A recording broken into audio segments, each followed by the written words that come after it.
नवीन को षष्ठ तर मुख्यमंत्री करने को विराट प्लान। आज शंख भवन रे पड़िबो मूलदुआ। बीजेडी राज्य कार्यकारिणी और परिषद बैठक बसुछि। 3 वर्ष पर बीजेडी कार्यकारिणी बसिबाकु जाउछि। सबु विधायक सांसद और वरिष्ठ नेता उपस्थित रहिबे। आसंता 26 तारिख में बीजेडी 27तम प्रतिष्ठा दिवस पालित हेबाकु जाउछि।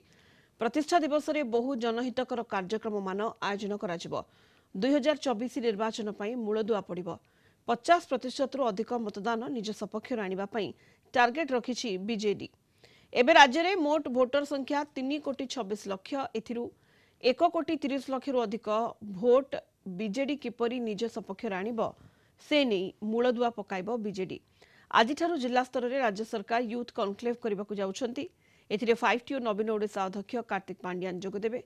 आसंता 23 रे संभवतः मुख्यमंत्री नवीन पट्टनायक बरगढ़ और बलांगीर जिला गस्तरे जिबे।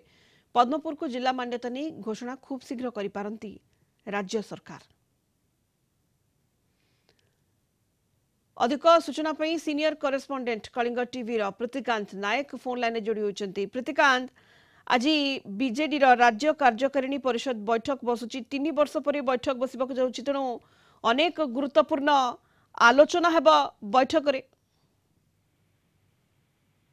सुनीता 26 तारिख दिन पार्टी फाउंडेशन डे तापर आप जानते 2024 इलेक्शन रही पूर्व आज बीजेडी एक्सटेंडेड एग्जीक्यूटिव कमिटी बसुची, अर्थात उभय राज्य कार्यकारिणी और सहित परिषद राज्य परिषद बैठक बसबो। एथिरे सबु एमएलए एमपी जिला सभापति विजु जनता दलर और वरिष्ठ नेता माने जोग देबे। मुख्यमंत्री नवीन पट्टनायक उपस्थित रहिबे। 2-3 कथा आपण जे देखिबे आज जो कारण गत कार्यकारिणी जो 2020 बसीथिला सेतेबेले 5टी गुरुत्वपूर्ण राजनैतिक प्रस्ताव और संविधान संशोधन विजु जनता दलर करा जायतिला। आज से बेला आशा करा जाउची जेहेतु आगु को इलेक्शन रही पार्टी प्रतिष्ठा दिवस रही, तेणु से दृष्टि 5-6टी गुरुत्वपूर्ण रिजोल्यूशन आज जो बैठक एक्सटेंडेड कार्यकारिणी बैठक बसुची से पारित होबार संभावना रही। किंतु फोकस कौन रही? फोकस जदि आप देखिए फोकस होची सारा 5 थर मुख्यमंत्री हो सारी, किंतु डबल हैट्रिक एमती मुख्यमंत्री नवीन पट्टनायक करेंगे, अर्थात 6ष्ठ थर मुख्यमंत्री नवीन पट्टनायक को करबा पाई पार्टी आज गोटे भित्तिभूमि शंख भवन रे पकेइबो, जोथि पाई आज कार्यकारिणी और परिषद बैठक बसुची।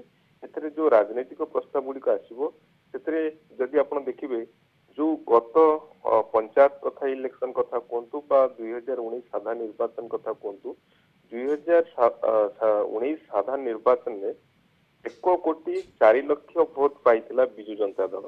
जदि आप देखिए पंचायत निर्वाचन रे आर ये संख्याटा बढ़ी कि 1,15,00,000 रे पहुंची थिला।